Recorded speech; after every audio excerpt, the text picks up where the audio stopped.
بسم اللہ الرحمن الرحیم۔ السلام علیکم۔ سائدہ صدیق حاضر ہیں۔ ملک عزیز کی قدر ان لوگوں سے پوچھیے جو دیار غیر میں سالہ سال سے قید و بندے غم میں مبتلا ہیں، اپنے پیارے لوگوں سے دور ہیں۔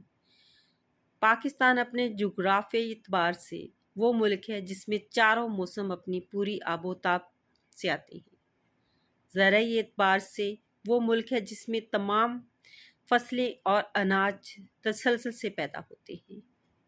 خدا تعالیٰ نے اس ملک خداداد کو تمام پھلوں جیسی نعمتوں سے نوازا ہے، مگر ہم نے غیر مساواتی عمل سے، اقربا پروری سے، لالچ و حرص سے، تمام خواہشات اور مالی کرپشن سے اس کا دامن داغدار کر دیا ہے۔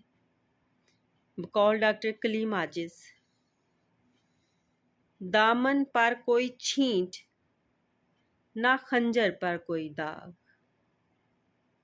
دامن پر کوئی چھینٹ نہ خنجر پر کوئی داغ، تم قتل کرو ہو کہ کرامات کرو ہو۔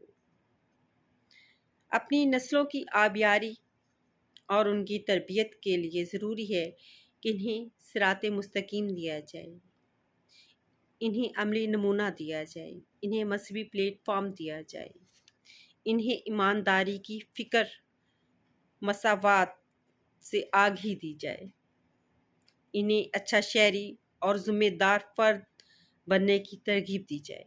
کہیں ایسا نہ ہو کہ بقول غالب، ہوئے مر کے ہم جو رسوا، ہوئے کیوں نہ غر کے دریا،